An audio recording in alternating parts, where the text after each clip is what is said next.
Hello students, आज हम start करेंगे एनाटॉमिकल टर्मिनोलॉजी, कुछ डिस्कस करेंगे। एनाटॉमिकल टर्मिनोलॉजी में सबसे पहले एनाटॉमिकल पोजीशन है। एनाटॉमिकल पोजीशन की ज़रूरत क्यों पड़ी भाई? पहले हम फिंगर्स, अगर इस तरीके से हम कहेंगे तो फिंगर को क्या कहेंगे? सुपीरियर है। रिस्ट क्या कहेंगे? इन्फीरियर है। लेकिन हम कई बार क्या होता है, मोस्टली हम हाथ को हैंग करते हैं नीचे, तो अगर हम इस तरीके से नीचे अगर हाथ लटका देंगे तो ये फिंगर क्या हो जाएगा? इन्फीरियर और रिस्ट सुपीरियर हो जाएगा। तो कन्फ्यूज़न क्रिएट होगा कि फिंगर सुपीरियर है या इन्फीरियर है। हम अगर ऐसे करेंगे तो फिंगर सुपीरियर हो गया, ऐसे हाथ रखेंगे तो इन्फीरियर हो जाएगा। तो एक एनाटॉमिकल पोजीशन डिसाइड कर दिया गया, स्पेसिफिक पोजीशन, जो इसी एनाटॉमिकल पोजीशन में ही सारी स्टडी करना सही होता है। ठीक है, तो एनाटॉमिकल पोजीशन क्या है? एनाटॉमिकल पोजीशन में क्या होगा? Subject is standing erect with facing forward. जो ऑब्जर्वर है, आप समझ लो ऑब्जर्वर हो और मैं सब्जेक्ट हूँ, तो मेरा फेस किधर होगा? ऑब्जर्वर की तरफ होगा, तो facing forward. Arms hanging at sides, इस तरीके से आर्म्स को हम हैंग करेंगे। ठीक है, और इसका जो पाम होगा, that palm facing towards observer, यानी आपकी तरफ रहेगा ये पाम।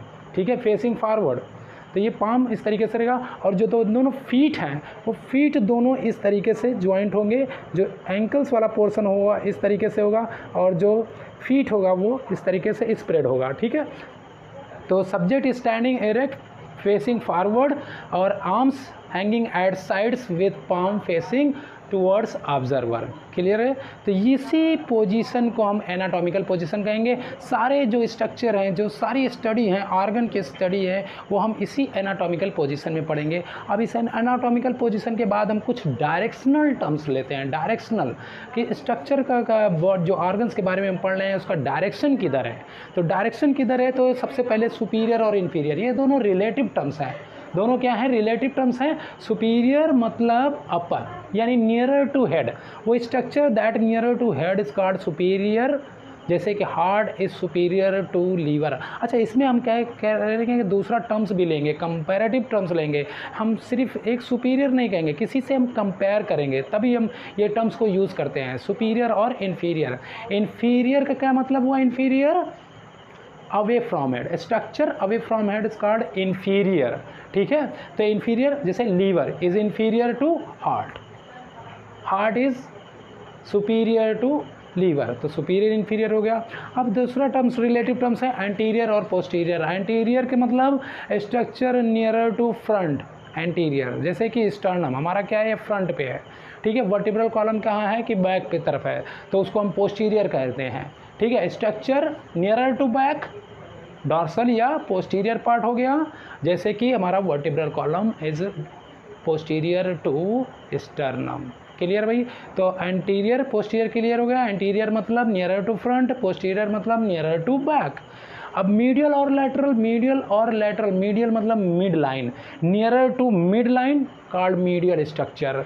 लैटरल मतलब अवे फ्रॉम मिड लाइन, यानी lateral structure. Eyes are lateral to nose, nose को क्या कहेंगे? Nose is medial to eyes. ठीक है, नोज क्या है? मिड लाइन पे है, तो मीडियल ऑर्गन हो गया।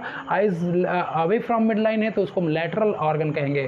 कंट्रालैटरल, ये आर्म्स दोनों एक दूसरे के अपोजिट हैं, लेकिन लैटरली, इधर भी लैटरल इधर भी लैटरल, तो दोनों के एक दूसरे के अपोजिट हैं, तो इस पोर्शन इसको हम कहेंगे कंट्रालैटरल स्ट्रक्चर।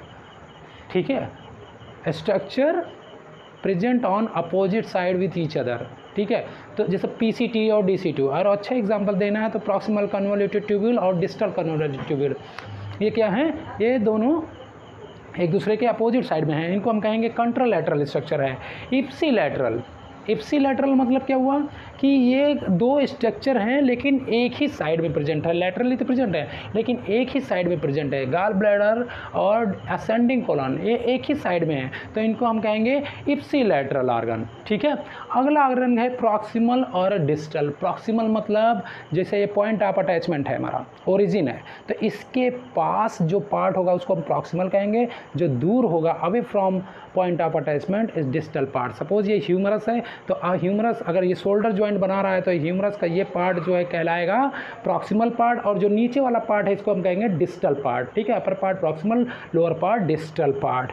सुपरफिशियल और डीप, सुपरफिशियल का मतलब जो सुपरफिशियली सरफेस पे है, तो nearer to surface superficial, away from surface deep, deep है जैसे, ठीक है, जैसे हमारा डर्मिस है वो क्या है, सरफेस से नीचे है, डीपली प्रेजेंट है, तो उसको हम डीप स्ट्रक्चर कहेंगे। स्किन क्या है, हमारा सुपरफिशियल स्ट्रक्चर है। अब हम कुछ प्लेन्स के बारे में डिस्कस करेंगे।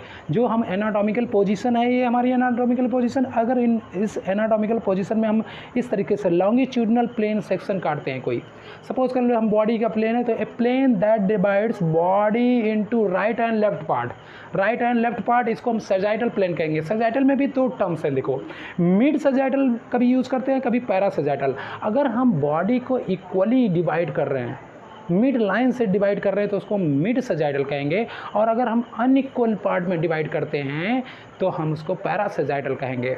दूसरा टर्म है कोरोनल प्लेन है। कोरोनल प्लेन का मतलब plane that divides body into front and back, यानी एंटीरियर और पोस्टीरियर में अगर हम पार्ट कर रहे हैं, डिवाइड कर रहे हैं, तो उसको हम क्या कहेंगे, कोरोनल प्लेन। ध्यान देना, सजाइटल और कोरोनल एक दूसरे के परपेंडिकुलर हैं। तीसरा प्लेन है बड़ा ट्रांसवर्स प्लेन। ट्रांसवर्स प्लेन में क्या होता है कि a plane that divides body into upper and lower part, इस तरीके से क्रॉस सेक्शन, हॉरिजॉन्टल प्लेन, और इसी को हम क्या कहते हैं, ट्रांसवर्स प्लेन। अगला प्लेन है ऑब्लिक प्लेन। कई बार यूज़ होते हैं ऑब्लिक प्लेन, अगर हम किसी ऑर्गन को हम ऐसे या ऐसे ना काट के एक एंगल में काटे, तिरछा जिसको बोलते हैं ना, तो एंगल में अगर काट रहे हैं तो उसी को हम कहते हैं ऑब्लिक स्ट्रक्चर। ठीक है, तो ये स्ट्रक्चर्स हैं, ये प्लेन्स हैं, कुछ वो कर लिया है। अब थोड़ा सा